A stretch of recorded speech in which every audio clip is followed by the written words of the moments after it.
And I mean, Wavertree, I've been up there a few times. Obviously, there was Luciana Berger, Yeah. and then you've got who's the MP now? Paula Barker is the MP. Right. Um, Why have you decided to stand there? Is that where you live, or is there a particular reason why you chose that particular well, seat? I work around that area. I work in, Toxteth and Dingle, and I have done for the past 14 years. I'm a nurse in Liverpool. But for me, primarily, I was sick to death of seeing people being elected and then seeing them swan off to Parliament, and there's no accountability. And for me, there were, and especially, we all supported Jeremy Corbyn. We were all out fighting, trying to get Jeremy Corbyn's elected. And people went along with that. MPs went along with it and actually stood back and let him be stabbed in the back, and did nothing about it. And Paula Barker was one of those people. And when Luciana Berger actually left the Labour Party in Wavertree, she actually sent her a letter and said, "I'm so sorry that you've left, that you feel the need to go." She left not because people were anti-Semitic towards her. There was nothing like that. But actually because she was a right wing and she was a Zionist and people could see right through her. And, Paula Barker, for me, has become one of those MPs that has seen herself as a nice little career pathway and gone into politics. And actually, the one thing that really did it for me was we saw none of the Liverpool MPs actually come out, because they were all told by Starmer to keep stum. Like on everything else, they were all told to keep quiet, and they did. And she actually came out and said she supported a humanitarian ceasefire. By that time, there was 14,800 people already dead. And as far as I'm concerned, it was one person.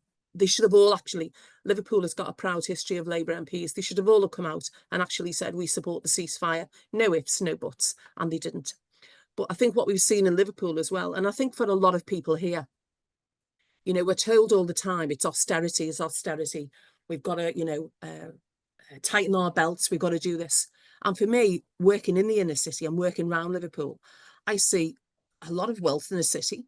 I also see a lot of wealth from individuals. But then I see the other side of the scale where people are just getting poorer and poorer. And poor people don't have a choice with austerity. They don't. They just have to put up with it because the powers that be, the rich and the people who control society, in the main, they're not affected by austerity.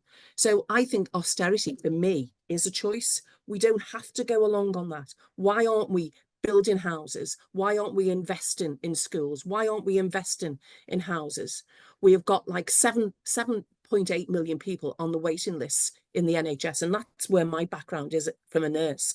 I say to these MPs, you need to go around and go to the A&E departments on a Friday and a Saturday night, and you'll see people who've been sitting there in corridors. It's now called corridor care, sitting on chairs or sitting on trolleys, and they've been there for 40 hours or more. It's an absolute disgrace, because the people who've got money won't be using that service. They won't be using their local A&E.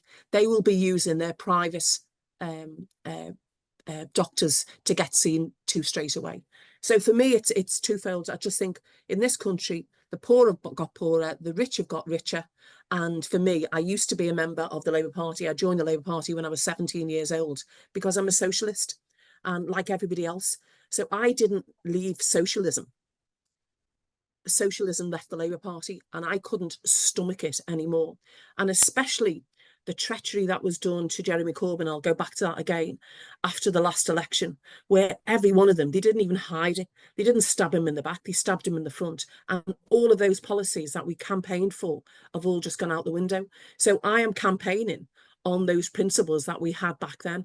And, I'll challenge anyone to say, well, you come up with a programme that's better than this, because we can do better than this. We don't have to go down the capitalist route all the time. We don't have to say cuts, because where are those cuts happening? They're happening in public services, high electricity and gas bills.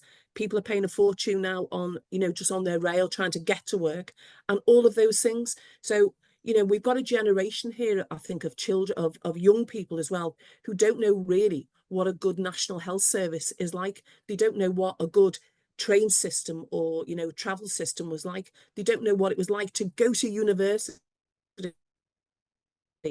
and not be landed with, you know, a £9,000 a year bill. And that's just the cost of your education. You know, Wavertree's got a really good mix. It's got lots of students there, but those students are going to be coming out with massive debts.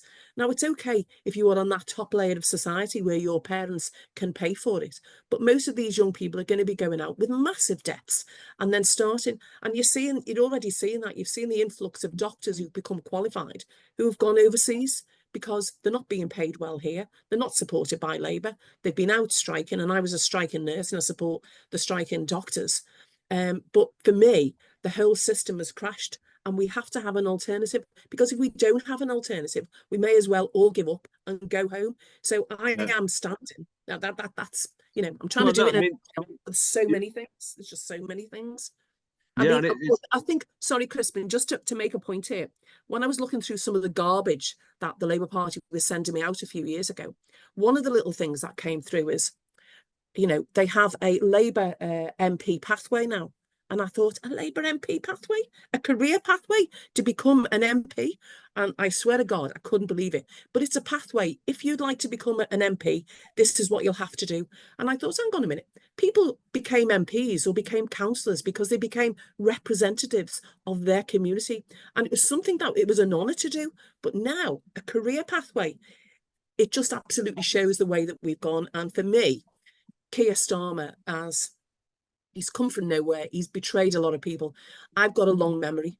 He was Director of Public Prosecutions between 2007 and 2013, and we were still campaigning about Hillsborough, and we've still had no justice for that. He was in charge of all of those things. If he'd been a chief executive of a hospital that had had so many scandals, they would have resigned. Why didn't he resign? And he didn't. He's just part of the establishment to keep things quiet. So for me, I'll just keep on saying he's never represented, you know, working people, and he's never. We gave him a welcome when he came to the city a few years ago, as people know, when Audrey Weiss collared him in a little cafe where he thought he could just.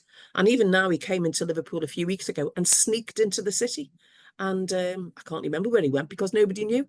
You know, one time people would come and you'd know that, you know, there'd be a Labour leader here, and you'd have people protesting. You'd have some type of democracy. Democracy's gone out the window, and we need to get back to basics, as far as I'm concerned. I know that, you know, they like people saying you're not going to win and all that stuff, but what's the point in having that negativity? There's so much wrong going on. No. Can I just risk Crispin? Sorry, if I can just say, I went to campaign for George Galloway, and I came back rejuvenated, actually, from that, because you could see it. People were fed up. And the fact was, he got 40% of that vote. And people will vote, and people don't misunderstand, because I think people are interested in what's going on in Palestine. We have a march here every Sunday that just gets bigger and bigger and bigger. And that's ordinary working people, that's students, that's people coming into the city. That's where I'm going to today. So it is there, and people are ready for change, whether we'll do it now. But the whole point about it is, it's not for me as an individual, but it's about putting an alternative to what the crap that we're being thrown at the moment, because that's what it's about. It's about policies and ideas.